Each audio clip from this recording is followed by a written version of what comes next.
ప్రియమైన వాళ్ళారా, ప్రభువైన యేసుక్రీస్తు నామములో మీ అందరికీ హృదయపూర్వకమైన వందనాలు తెలియజేస్తున్నాను. ఈరోజు బైబిల్ గ్రంథంలో ఇర్మియా ప్రవక్త తన ప్రజలకు జరిగిన నష్టాన్ని బట్టి, తన ప్రజలకు కలిగిన ఇబ్బందికరమైన పరిస్థితులను బట్టి ఎంతో విలపించాడు, ప్రార్థించాడు. ఇర్మియా గ్రంథంలో మనం చూసాం, నా కన్ను కన్నీళ్ళ ఊటగాను, నా తల జలమయముగాను ఉండునుగాక అని ఎంతో విలపించాడు. అలాంటి ఈ ప్రవక్త ప్రత్యేకంగా విలాప వాక్యములు అనే గ్రంథంలో ఆయన చేసిన ప్రార్థనలు, ఆయన బాధతో చేసినటువంటి ఆ ప్రార్థన మాటలు ఒక గ్రంథంగా రాయబడ్డాయి. అదే బైబిల్ గ్రంథంలో విలాప వాక్యములుగా మనకు కనిపిస్తుంది. చూడండి, బైబిల్ గ్రంథంలో విలాప వాక్యములలో 5 అధ్యాయాలు ఉన్నాయి. మొదటి అధ్యాయం ఇలా చెప్తుంది, ప్రారంభంలో ఒక పోలికగా ఒకప్పుడు ఎలా ఉండేవాళ్ళు, ఇప్పుడు ఎలా ఉన్నారు అనేటువంటి ఒక పోలికని ఇక్కడ ఆయన తెలియజేస్తూ బాధపడతాడు. జనభరితమైన పట్టణము ఇప్పుడు ఏకాకి అయిపోయింది. ఒకప్పుడు పన్ను కట్టించుకునేటువంటిది, అలాంటిది పన్ను కట్టించేది అయిపోయింది. రాత్రి వేడుస్తుంది, కళ్ళ వెంట కన్నీళ్ళు వస్తున్నాయి, దాని చెంపల మీద కారుతూ ఉన్నాయి. ఓదార్చే వాళ్ళు ఎవరు లేరు, అందరూ శత్రువులు అయిపోయారు, స్నేహితులు లేరు. ఎందుకు ఇదంతా అంటే, యూదా చెరలోనికి వెళ్ళిపోయింది. బబులోను రాజు అయినటువంటి నెబుకద్నెజరు యూదాని చెరలోనికి తీసుకెళ్ళిపోయాడు. 70 సంవత్సరాలు చెరలో ఉండడానికి దేవుడు అనుమతించాడు. అందువల్ల 4వ వచనంలో, నియామక కూటాలకు ఎవరు రారు కాబట్టి సియోను ఆ యాజకులు నిట్టూర్పు విరుస్తున్నారు, శత్రువులు వర్ధిల్లుతున్నారు. ఎందుకంటే యూదా చేసిన పాపమును బట్టి దాని సౌందర్యం అంతా తొలగిపోయింది. అధిపతులు ఎలా ఉన్నారంటే మేత లేని దుప్పుల్లాగా అయిపోయారు, బలహీనులు అయిపోయారు. శత్రువులు వచ్చి యుద్ధం చేస్తున్నప్పుడు బలహీనులు అయిపోయారు. ఈ టైంలో యెరూషలేము తన కలిగిన పూర్వకాలపు శ్రేయస్సుని జ్ఞాపకం చేసుకుంది. దానికి కలిగిన శ్రమానుభవ కాలంలో సంచార దినమయందు సహాయం చేసే వాళ్ళు లేకుండా పోయారే, శత్రువుల చేతిలో పడిపోయి ఇబ్బంది పడిపోతున్నామే అని ఎంతో విలపించటం మనకి అధ్యాయంలో కనిపిస్తుంది. ఇంతకు ఏమైంది, ఎందుకు ఇలా జరిగింది అని అంటే, శత్రువులు కూడా మీ విశ్రాంతి దినాల గురించి రగ చెప్తారు కదా, ఎందుకు ఇప్పుడు అవి జరగట్లా అని శత్రువులు కూడా అపహసించే విధంగా వాళ్ళు తయారైపోయారు. ఎందుకు ఇదంతా అంటే 8వ వచనం చెప్తుంది, యెరూషలేము ఘోరమైన పాపం చేసింది. యెరూషలేము చేసిన పాపం వల్ల ఇదంతా కూడా సంభవించింది అని 8వ వచనం చాలా క్లియర్గా చెప్తుంది. అందుకే అంటాడు, ప్రభువా శత్రువులు వర్ధిల్లుతున్నారు, మేము ఇబ్బంది పడుతున్నాం, మా శ్రమను దృష్టించు. యెరూషలేములో యూదాలో ఉన్న మనోహరమైన వస్తువులన్నీ శత్రువులు తీసుకెళ్ళిపోయారు. మంచి మంచి వస్తువులన్నీ నీ సమాజంలో చేరకూడదు అని ఎవరి గురించి చెప్పావో వాళ్ళు దాంట్లో ప్రవేశించారు. యూదుల మీద అమ్మోనీయులు, మోయాబీయులు, వీళ్ళంతా దేవుడు వాళ్ళకి చాలా ఖచ్చితమైన ఆజ్ఞలు ఇచ్చాడు. వాళ్ళ విషయంలో వాళ్ళు వచ్చేసారు. అన్యులైనటువంటి బబులోను రాజులు వచ్చి ఆ మందిరం అపవిత్రపరిచారు. ఇంత జరిగింది, నీచున్నైపోయానయా, దృష్టించు అని ప్రార్థించాడు. ఇంకా అంటాడు కదా 12లో, త్రోవను నడుచువారులారా, ఇలా జరగడం చూసి మీకు చింత లేదా? గతంలో ఎవరికన్నా ఇలా జరిగింది అని చూడండి. కేవలం మేము చేసిన పాపముల బట్టే మాకు ఇదంతా జరిగింది అని యథార్థంగా దేవుని సన్నిధిలో ఒప్పుకోవటం మనం చూస్తాం. శత్రువుల చేతికి అప్పగించబడడానికి గల కారణం ఏంటి అని అంటే, కేవలం యూదులు చేసిన పాపమును బట్టే. 16వ వచనంలో, అందును బట్టి ఇర్మియా అంటాడు కదా, ఏడుస్తున్నాను, నా కళ్ళ వెంట నీళ్ళు వస్తుంది, నన్ను ఓదార్చే వాళ్ళు ఎవరు లేరు, శత్రువులు పెరిగిపోయారు, ఆదరించే వాళ్ళు లేక యెరూషలేము బాధపడుతుంది. అయినా యెహోవా న్యాయస్థుడు. 18వ వచనంలో, ఇంత జరిగినా యెహోవా న్యాయస్థుడు, మేము పాపం చేశాం అందుకే మాకు ఇలా జరిగింది, కానీ దేవుడు న్యాయస్థుడు. అందరూ పిల్లలు, పెద్దలు, యవనస్తులు అందరు చెరలోనికి వెళ్ళిపోయారు, మాకు ఇబ్బంది కలుగుతుంది అని ప్రార్థిస్తూ, నాకు ఇబ్బంది కలిగింది, నా అంతరంగం క్షోభిల్లుతుంది, మేం చేసిన ద్రోహాన్ని బట్టే నా గుండె నా లోపల కొట్టుకుంటుంది, ఇండ్లలో నానాకరమైన వ్యాధులున్నాయి, ఎక్కడ చూసినా నష్టం, నాశనం, మనసు కుంగిపోయి నిట్టూర్పు విడుస్తూ ఉన్నాడు. దీనికి కారణం మా పాపమే అని చాలా యథార్థంగా కూడా ఆయన ఒప్పుకోవటం మనం చూస్తాం. 2వ అధ్యాయంలో అంటాడు కదా, ప్రభు కోపం వచ్చింది, సియోను మీద కోప్పడ్డాడు, అయితే ఈ సమయంలో తన పాదపీఠాన్ని జ్ఞాపకం చేసుకోదు. దేవుని కోపం వచ్చింది, ఆయన మందిరం ఉన్నది అనే విషయాన్ని కూడా ఆయన జ్ఞాపకం చేసుకోలేదు. ఎందుకంటే వాళ్ళు చేసిన పాపము ఆ స్థాయిలో ఉండింది. అందుకని దేవుడు కోపంతో ఇలా చేశాడు, కంటికి అందమైన వస్తువులన్నీ పాడైపోయినాయి అని సియోను కుమార్తె గుడారముల మీద ఆయన తన ఉగ్రతను కుమ్మరించాడు. సియోనులో విశ్రాంతి దినాలు మర్చిపోయేటట్లు అయిపోయారు. యాజకులను త్రోసేశాడు. ప్రభు తన బలిపీఠాన్ని విడిచిపెట్టేశాడు. తన నగరాన్ని శత్రువులకు అప్పగించాడని 2వ అధ్యాయంలో క్లియర్గా రాయబడి ఉంది. అలాగే మనం చూసినట్లయితే దాని గురించి ఆయన ఎంతో బాధపడుతూ చాలా మాటలు మాట్లాడతాడు. 9వ వచనంలో ఈ సియోను ఇలా పాడైపోయిన తర్వాత అన్యజనుల దగ్గరికి వీళ్ళు వెళ్ళిపోయారు, బానిసలుగా వెళ్ళిపోయారు, చెరలోనికి వెళ్ళిపోయారు. అక్కడ ధర్మశాస్త్రం లేదు, దేవుని ప్రత్యక్షత లేదు, ప్రవక్తలు లేరు. బాధపడతా ఉండేటువంటి పరిస్థితి. సియోను కుమారి పెద్దలు నేళ్ల మీద కూర్చున్నారు, తల మీద బూడిద పోసుకుంటూ గోని పట్ట కట్టుకున్నారు. ఎంత నష్టం జరిగిందంటే 11లో అంటాడు కదా 2వ అధ్యాయంలో, నా జనుల కుమారి కలిగిన నాశనం చూడగా నా కన్నీళ్లు కన్నీటి చేత క్షీణించిపోతున్నాయి, నా అంతరంగం క్షోభిల్లుతుంది, నా రక్తధారలు భూమి మీద పడుతున్నాయి. ఎంత అంటే చిన్నపిల్లల ఆహారం కోసం రోడ్డు మీదే మూర్ఛలు పడిపోతా ఉన్నారు. అన్నం అని అడుగుతుంటే అన్నం పెట్టే దిక్కులేని పరిస్థితి. అందుకే ఎట్టి మాటల చేత నిన్ను ఓదార్చాలి. ఇంత నష్టం జరిగింది, సముద్రం అంతా నాశనం జరిగింది, నీకు స్వస్థత లేకుండా పోయింది. కారణం ఏంటంటే ప్రవక్తల వ్యర్థమైన దర్శనాలు చూశారు, అబద్ధపు మాటలు చెప్పారు, నిజాన్ని చెప్పలేదు. చూసిన వాళ్ళందరూ కూడా అరే ఏంటి ఈ యెరూషలేము ఏంది ఇలా అయిపోయింది అని అందరు తల ఊస్తున్నారట. ఇలా తల అందరూ కూడా ఆ పట్టణం గురించి అలా అనుకుంటూ గేలి చేసి తల ఊచెదరు అని 2వ అధ్యాయం 15లో ఉంది. ఎగతాళి చేస్తా ఉన్నారు. ఇలా ఎగతాళి కారణమైపోయారు యూదులు. పగవాళ్ల శృంగం పెరిగిపోయింది. అందుకే ఒక పిలుపిస్తాడు, దేవుడు హృదయపూర్వకముగా మొరపెడితే ప్రార్థన వింటాడు. అప్పుడు హృదయపూర్వకంగా మొరపెట్టండి, నదీ ప్రవాహం వల్లే దివారాత్రం కన్నీరు కారనివ్వండి.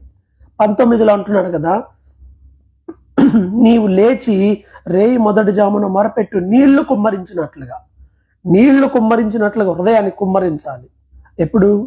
రేయి మొదటి జామున అంటే ఉదయం 3ంటికి కాదు, రాత్రిలో మొదటి జాము అంటే 7 గంటలకి, రాత్రి 7ంటికి. రాత్రి స్టార్ట్ అయ్యే టైం అది. రాత్రి ఎప్పుడు స్టార్ట్ అవుతుంది? 6 గంటల వరకు సాయంత్రం కిందే పరిగణించబడుతుంది. 7 గంటలకి నుండి రాత్రి జాము స్టార్ట్ అవుతుంది. రాత్రి మొదటి జాము అంటే 7 గంటలకి. అలా ప్రార్థించండి. దేనికోసం? మీ పసిపిల్లల కోసం. పసిపిల్లల ఆకలితో వీధుల్లో పడిపోయారు. యవనస్తులను కూడా లేదు. యవనస్తులు కూడా ఎంత స్థాయికి దిగజారిపోయారు వీళ్ళ ఆకలితో అంటే 20వ వచనంలో తన గర్భఫలాన్ని తను ఎత్తుకొని ఆడించిన పిల్లల్ని వాళ్ళే వండుకొని తిన్నారు. యాజకులు ప్రవక్తలు ఆలయంలోనే అవతులైపోయారు. వృద్ధులు యవనస్తులు వీధుల్లో పడిపోయారు. భయంకరమైనటువంటి ఖడ్గానికి బలైపోయారు. అందునిమిత్తమే ప్రార్థన చేస్తా ఉన్నాడు. 3వ అధ్యాయంలో నేను ఆయన ఆగ్రహ దండం చేత బాధ అనుభవించిన నరుడను. ఈయన కూడా ఉన్నాడు దాంట్లో. ఎందుకంటే దేశమంతా పాడైతే ఈయన పర్వాలేదు, క్షేమంగా ఉన్నా, కానీ సంతోషం ఉంటుందా? బాధపడతాడు. ప్రభు దెబ్బలు కొడతా ఉన్నాడు, చేదు దాపిస్తా ఉన్నాడు. ఇదిగో చీకటైపోయింది, మా దారి అంతా ముళ్ళ కంపల్లోకి వెళ్ళిపోయింది. 8వ వచనంలో ఎంత ప్రార్థన చేసినా దేవుడు వినడం లేదు. కారణం ఏంటంటే మా పాపమే అని చూసే వాళ్ళందరికీ హాస్యాస్పదంగా మారిపోయాం, ఎగతాళి మారైపోయాము అని చెప్పి నెమ్మది లేకుండా పోయింది. ఆశలు లేవు అనుకున్నాను. ఆశలు లేవు అని అనుకుని ప్రతిరోజు ఈ శ్రమను బట్టి, దురవస్థను బట్టి ప్రార్థన చేస్తున్నప్పుడు 3వ అధ్యాయము 22లో దేవుని కృపను జ్ఞాపకం చేసుకుంటాడు. యెహోవా కృపగలవాడు, ఆయన వాత్సల్యత ఎడతెగక నిలిచింది. కాబట్టి మనం ఇంకా నిర్మూలం కాలేదు. అనుదినముగా నూతనముగా ఆయనకు వాత్సల్యత పుడుతుంది. నువ్వు ఎంతైనా నమ్మదగిన వాడవు ప్రభు అని ఆయన కృపను, ఆయన కనికరాన్ని జ్ఞాపకం చేసుకుంటాడు. నేను నిన్ను నమ్మాను, నిన్ను ఆశ్రయించాను, నిన్ను వెతికితే నువ్వు దయ చూపిస్తావు, నువ్వు నీ మీద ఆశ పెట్టుకుంటే నువ్వు కృప చూపిస్తావు, నరులు ఆశ కలిగి మీరు ఇచ్చే రక్షణ కోసం కనిపెట్టుకుంటే మంచిది అని ఎన్నో మాటలను, ఆదరణకరమైన మాటలు చెప్తాడు ఇక్కడ. అలాగే మంచి ఫేమస్ మాట 7లో ఉంటది 3వ అధ్యాయంలో. యవన కాలమున కాడి మోయట నరునికి మేలు. యవన కాలంలో దేవుని కాడి మోయాలి. యవన కాలంలో ఇష్టం వచ్చినట్టుగా తిరిగితే కుదరదు. దేవుని కాడి మోయాలి, అది ఆయనే మోపుతాడు. అలాగే నిరీక్షణ కోసం దేవుని వైపు తిప్పబడాలనే మాటలు చెప్తాడు. అలాగే 31లో ప్రభు సర్వకాలం విడనాడు. కష్టము ఈ కొద్ది రోజులే, శాశ్వత కాలం మాకు కష్టం ఉండదు, దేవుడు మాకు తప్పకుండా సహాయం చేస్తాడు అని ప్రభు ఇచ్చేటువంటి ఆదరణ గురించి మాట్లాడతాడు. ఆయన సర్వకాలం విడనాడు, కావాలని హృదయపూర్వకముగా నరులకు విచారము బాధను కలుగజేయడు. ఎందుకంటే దేవుడికి ఇవన్నీ ఇష్టం ఉండదు. దేశంలో చెరపట్టబడిన వారందరినీ కాళ్ళ కింద తొక్కుతున్నారు, అది కూడా చూస్తున్నాడు. దేవునికి ఇవన్నీ ఇష్టం లేదు.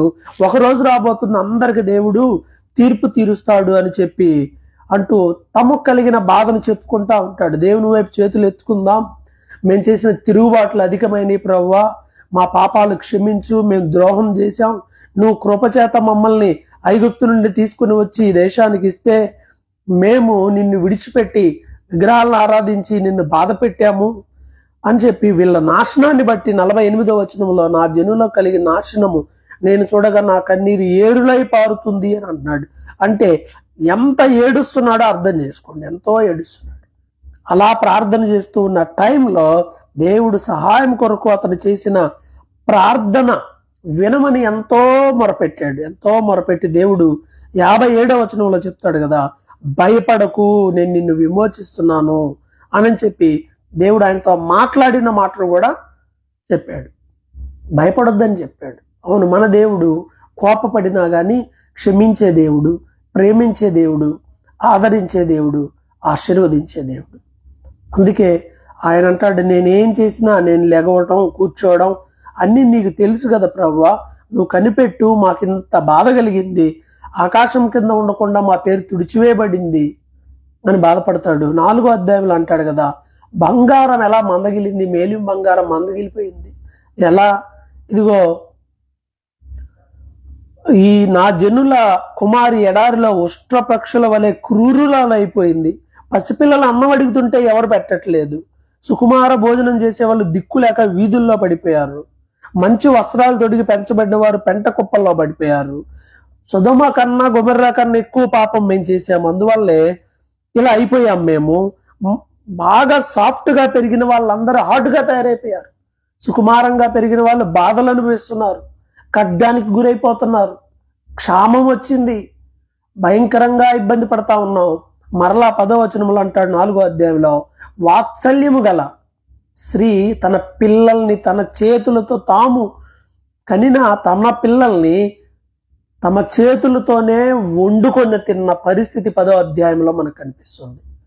మన పిల్లల్నే వండుకొని తిన్నారట. అవును, ద్వితీయోపదేశకాండంలో 28వ అధ్యాయంలో ప్రభు చెప్తాడు, నా మాట వినకపోతే మీకు ఎలాంటి కరువు వస్తుందో అని చెప్పాడు ముందే, అన్నట్టుగానే అలాగనే వచ్చింది. కాబట్టి ప్రియమైన వారలారా, అంత భయంకరమైన పరిస్థితి యెరూషలేములో, నష్టం నాశనం ఒకరు కాదు, యాజకులేమి ప్రవక్తలేమి సామాన్య ప్రజలేమి అందరూ పాపం చేశారు. ఎవరు దేవుడు అంటే భయం లేకుండా పోయింది, యాజకుడు అంటే జనాలు కూడా గౌరవించలేదు.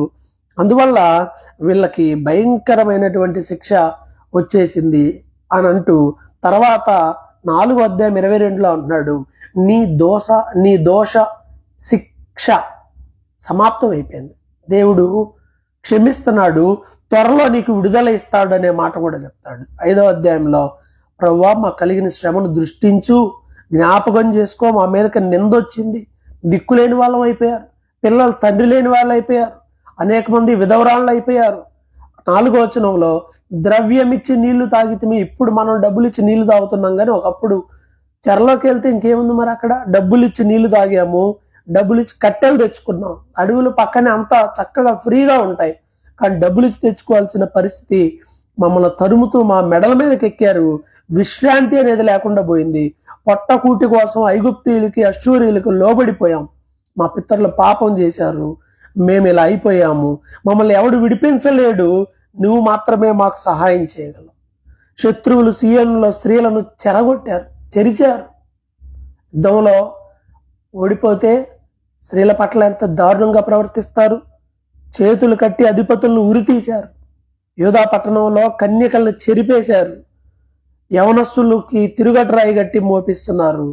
చిన్నపిల్లలు కట్టెల మోపు మోయలేక తడబడతా ఉన్నారు. పెద్దలు గుమ్మం దగ్గర కూడుకోవడం మానేశారు. యవనస్తులు సంగీతం వింటలేదు. సంతోషం అనేది అసలు మాకు లేకుండా పోయింది.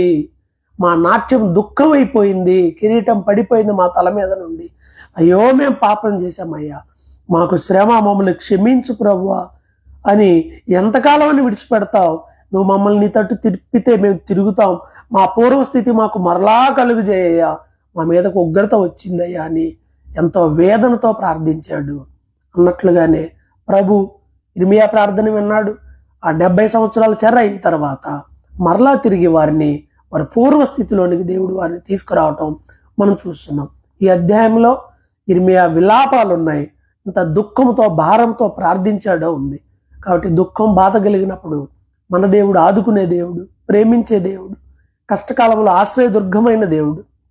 ఆయనకి ప్రార్థిస్తే ఆయన ప్రార్థన వింటాడు, జవాబు ఇస్తాడు అనడానికి అనేకమైన నిదర్శనాలు బైబిల్ గ్రంథంలో ఉన్నాయి, వ్యక్తిగత మనందరి జీవితాల్లో ఉన్నాయి. కాబట్టి శ్రమ కలిగినదా ప్రార్థన చేయి, ప్రభు దగ్గరికి వెళ్ళు, ప్రభు సహాయం చేస్తాడు.